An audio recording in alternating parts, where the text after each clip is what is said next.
Dev sir ఈ normal inspector ఎందుకు గుర్తు చేసుకున్నారో? ఇన్స్పెక్టర్ గారు మీతో ఒక చిన్న పని పడింది. తన అవమానానికి ప్రతీకారం తీర్చుకోవడానికి దేవ్ పోలీస్ స్టేషన్ కు ఫోన్ చేసి శివాయ్కు 3rd డిగ్రీ టార్చర్ ఇవ్వడానికి ఇన్స్పెక్టర్ కు లంచం ఇస్తాడు. ఒక్క నిమిషం పాటిల్, ఆ సెల్ నంబర్ 3లో ఉన్న హీరో బట్టలు తీసేయండి. ఈ రోజు అతనిలో ఉన్న వేడిని నేను తీసేస్తాను. సరే దేవ్ సార్, పని అయిపోతుంది.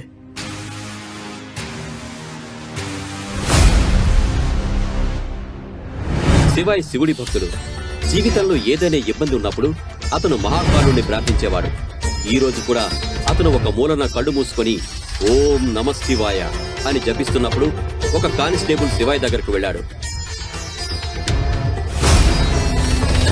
మహాకాలుడిని ఎందుకు విధ్వంసకుడు అంటారో తెలుసా? అధర్మం తన హద్దులు దాటినప్పుడు ఆయన తాండవం అన్నిటినీ నాశనం చేసి ఒక కొత్త ప్రారంభాన్ని తెస్తుంది. ఇప్పుడు ప్రపంచం మొత్తం శివాయ్ తాండవం చూడబోతోంది.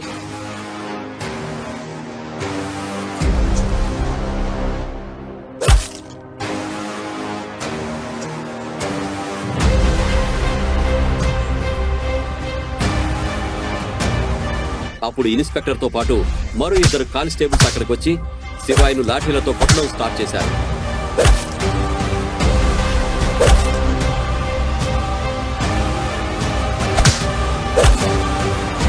పాటిల్, వీడిని పైకి కట్టేయండి.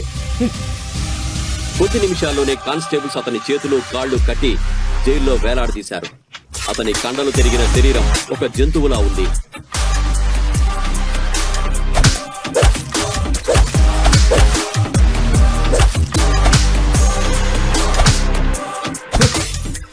కొట్టు పాటిల్.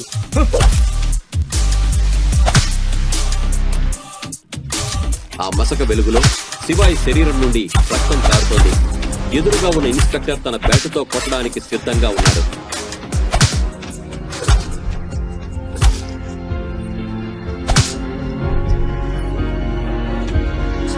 కానిస్టేబుల్స్ చర్యలకు శివాయ్ పూర్తిగా సైలెంట్ అయిపోయాడు. కానీ ఇది ఒక పెద్ద తుఫానుకు వచ్చే ముందు ప్రశాంతతే. సడన్ గా ఆజాద్ నగర్ పోలీస్ స్టేషన్ వాతావరణం వేడెక్కింది. సరిగ్గా అప్పుడే ఒక కారు వచ్చి పోలీస్ స్టేషన్ ముందు ఆగింది.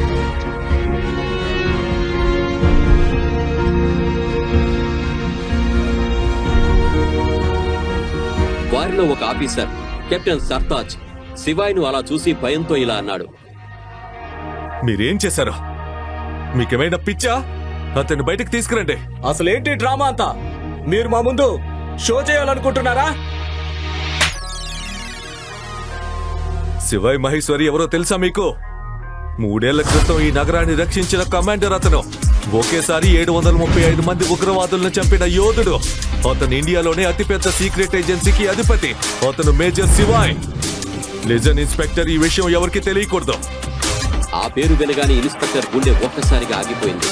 హై లెవెల్ ఆఫీసర్ ని రాత్రంతా హింసించాడు.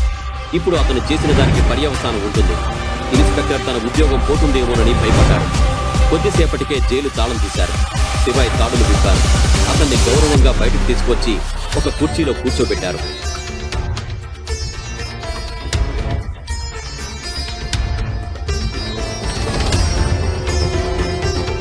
శివాయ్ బట్టలు చిరిగిపోయాయి.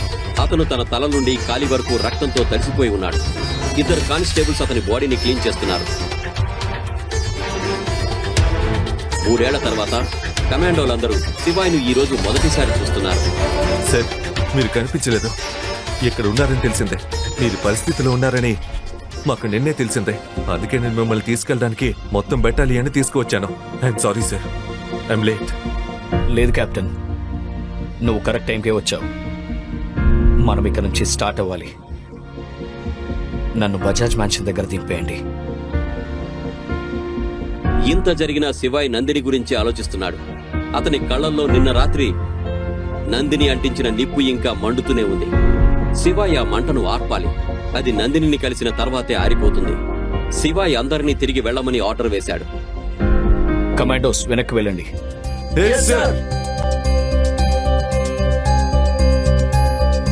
శివాయ్ పోలీస్ స్టేషన్ నుంచి బయలుదేరి త్వరగా కారులో కూర్చున్నాడు. కమాండోలందరూ అతని వెనక పరిగెత్తుకుంటూ వచ్చి కారులో కూర్చున్నారు.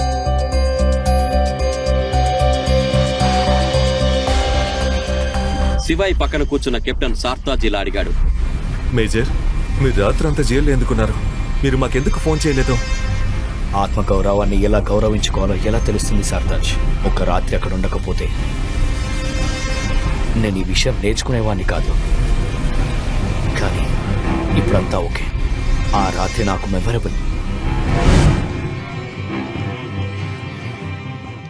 అతను నందిని నుంచి ఏం ఎక్స్పెక్ట్ చేయట్లేదు, కానీ ఆమె కటువైన మాటలు తలుచుకోగానే అతని ఒళ్ళు జలధరించింది. నేను మీతో ఒక ఇంపార్టెంట్ విషయం మాట్లాడాలి. మీకు గుర్తుందా మేజర్? 5 ఏళ్ల క్రితం జేఎన్కేలో చట్టవిరుద్ధమైన విషయాలకు సంబంధించి మనం ఒక అగ్రిమెంట్ చేసుకున్నాం. కానీ ఇప్పుడు మనం ఆ మిషన్ ని పూర్తి చేయలేకపోతున్నాం. అక్కడి చట్టవిరుద్ధమైన సంస్థలు అగ్రిమెంట్ ని ఉల్లంఘించాయి. వారు మనపై ఎప్పుడైనా దాడి చేయవచ్చు. మేజర్, మనకి మీ అవసరం ఉంది. ఇప్పుడు మీరు తిరిగి రావాలి. 3 ఏళ్ల క్రితమే నేను ప్రపంచాన్ని వదిలేశాను సార్తాజ్. ఇప్పుడు నేను ఒక కామన్ మ్యాన్ని. ఇంతలో నందిని యష్తో కలిసి పోలీస్ స్టేషన్ కు వెళ్లడానికి ఇంట్లో నుంచి బయటకు వస్తుంది. అప్పుడే ఒక ఎస్యూవీ కారు ఆమె ఇంటి ముందు ఆగింది. కార్ డోర్ తెరుచుకోగానే శివాయి దిగడం చూసిన నందిని యష్ షాక్ అవుతారు. ఆ టైంలో శివాయి కళ్ళలో అగ్ని జ్వాలలు మండుతున్నాయి. నువ్వా? నందిని, 12 ఏళ్ల క్రితం సెంట్రల్ స్ట్రీట్ లో జరిగిన సంఘటన నీకు గుర్తులేదా? ఆ కిడ్నాప్, ఆ బర్త్డే నీకేమైనా గుర్తుందా? నీకు పిచ్చి పట్టిందా? ఆ రోజు నీ బ్రెయిన్ కి ఏమైనా దెబ్బ తగిలిందా? అసలు నువ్వెలా బయటకు వచ్చావు? నీకు బెయిల్ ఎవరిప్పించారు అసలు? ఎందుకు, ఏమిటి, ఎలా? ఈ విషయాల గురించి నేను నీతో మాట్లాడాలనుకోవడం లేదు. ఈ జీవితం నాకు పెద్ద పాఠం నేర్పింది నందిని. ఒకవేళ నిన్న నువ్వు నన్ను అలా అవమానించి ఆ విధంగా ప్రవర్తించకపోతే బహుశా నేను ఆత్మగౌరవాన్ని గౌరవించడం నేర్చుకోకపోయేవాడిని. నీకు బాగా పిచ్చి పట్టినట్టుంది. ఈ రోజు నువ్వున్న పరిస్థితికి కారణం కేవలం నువ్వే, నేను కాదు. నేనైతే నీకు హెల్ప్ చేసి జైలు నుండి బయటకు తీసుకురావాలనుకున్నాను. స్టూపిడ్.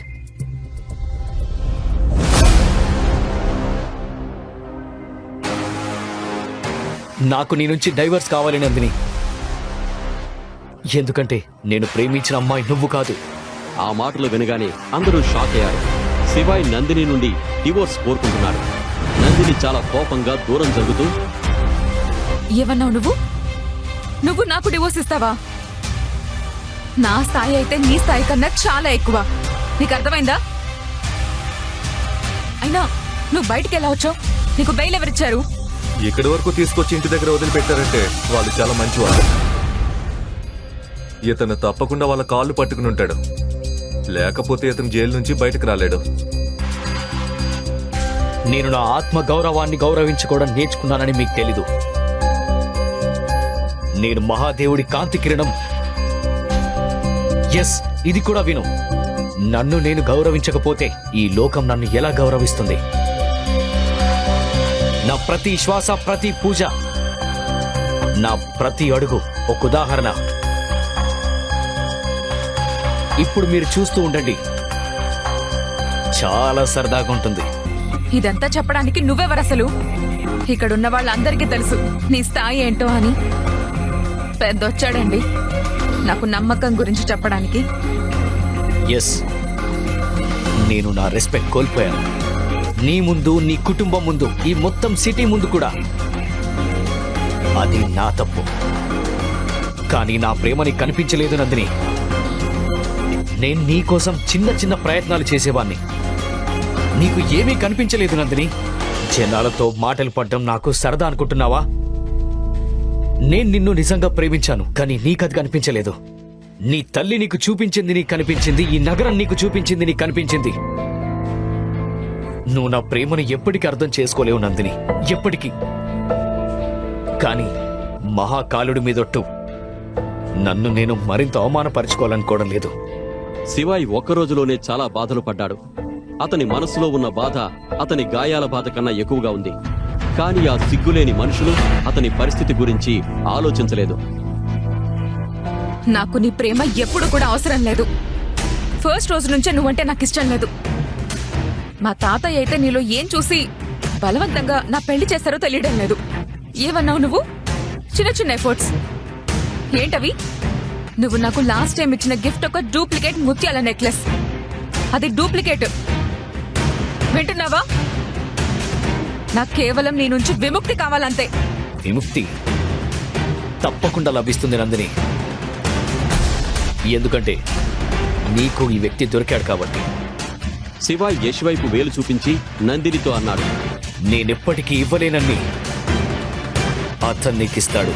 నీకు విషయం చెప్పనా, నేను నీకంటే ఎక్కువ సంతోషంగా దాన్ని చూసుకుంటాను. నీకు తెలుసా, నా స్థాయి చాలా ఎక్కువ. నేను నీలాంటి వాడినైతే కాదు. రేపు నందిని బర్త్డే. చూడు, నందిని కోసం ఒక పెద్ద సర్ప్రైజ్ పార్టీ ఏర్పాటు చేయబోతున్నాను. అది చూసి అందరూ ఆశ్చర్యపోతారు. అప్పుడే ఆ గొడవ మధ్యలో రేఖ కూడా అక్కడికి వచ్చి నందిని చేతులు పట్టుకుని లోపలికి తీసుకువెళ్తుంది. బిచ్చగాళ్లతో నీకేం పని నందిని, పద.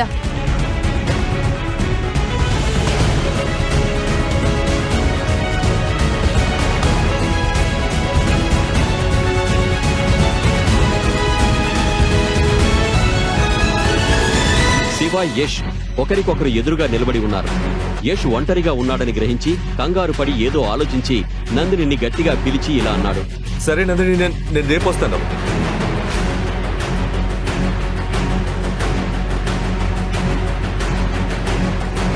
డివోర్స్ కి రెడీగా ఉండు. ఇంకొకటి, నీ ఆటలో ఓడిపోకో. అతను అక్కడే నిలబడి ఆలోచిస్తున్నాడు. డబ్బుకు నిజంగానే ఒక వ్యక్తిని మార్చేంత శక్తి ఉందా? ఈ రోజుల్లో ఎవరికీ ప్రేమ విలువ తెలీదా? కానీ శివాయ్ ఓడిపోయేవాడు కాదు. అతను ఈ ప్రశ్నలకు సమాధానం కనుక్కుంటాడు. చివరికి శివాయ్ ఒక ప్లేయర్, కానీ ఓడిపోని సాహసికుడు.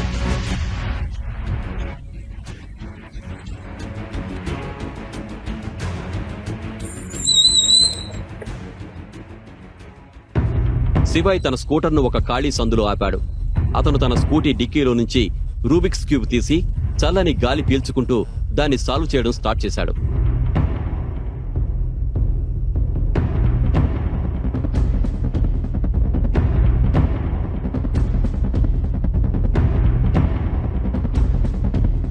అప్పుడే అతని కళ్ళల్లో ఒక మెరుపు కనిపించింది.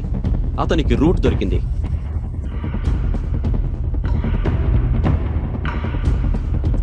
జేబులో నుండి ఫోన్ తీసి ఎవరికో ఫోన్ చేశాడు. అతను ఇండోర్లోని సియాజ్గంజ్లో ఉన్న ఒక 52 అంతస్తుల బిల్డింగ్లో ఉన్న వాళ్లకు కాల్ చేశాడు. అది ప్రపంచంలోని అతిపెద్ద కంపెనీల్లో ఒకటి. దాని పేరు ఇండస్ గ్రూప్. హలో, నేను దినేష్ గారితో మాట్లాడొచ్చా? ఎస్, నేనే మాట్లాడుతున్నాను. శివాయ్ మహేశ్వరి. శివాయ్ పేరు వినగానే అతని కాళ్ల కింద భూమి కంపించింది. అతని నుదుటిపై చెమటలు పడ్డాయి. దినేష్ గారు, మీతో ఒక పనుంది. Sure sir. కానీ సార్, ఇన్ని సంవత్సరాలు మీరు ఎక్కడున్నారు? శివాయ్ గొంతులో మార్పు వచ్చింది. అతను ఒక గంభీరమైన గొంతుతో అన్నాడు, దినేష్ గారు, నాకు మీ హెల్ప్ కావాలి. 12 ఏళ్ల క్రితం ఇండోర్లో సెంట్రల్ స్ట్రీట్లో జరిగిన కిడ్నాప్ ఘటనలో ఉన్న అమ్మాయి బజాజ్ కుటుంబానికి చెందిన నందిని బజాజా లేదా వేరే అమ్మాయి అని మీరు కనుక్కొని చెప్పండి. కనుక్కుంటారు కదా? సార్, 12 ఏళ్ల క్రితం జరిగిన సంఘటన గురించి తెలుసుకోవడం కొంచెం కష్టం. కానీ ఒక విషయం తెలుసుకోవచ్చా? అదేంటంటే, మీకు నందిని బజాజ్ గురించి ఎలా తెలుసు? నేను నందిని బజాజ్కి రేపు డివోర్స్ ఇవ్వబోతున్నాను. అండ్ నేను తిరిగి వచ్చానని అందరికీ చెప్పండి. ఈ ప్రశ్నలకు సమాధానాలు తెలుసుకోవాలంటే నెక్స్ట్ ఎపిసోడ్ వినాల్సిందే. క్రింద ఇచ్చిన లింక్ ని క్లిక్ చేసి పాకెట్ ఎఫ్ఎం యాప్ ని ఇన్స్టాల్ చేసుకోండి. Stay tune to pocket FM.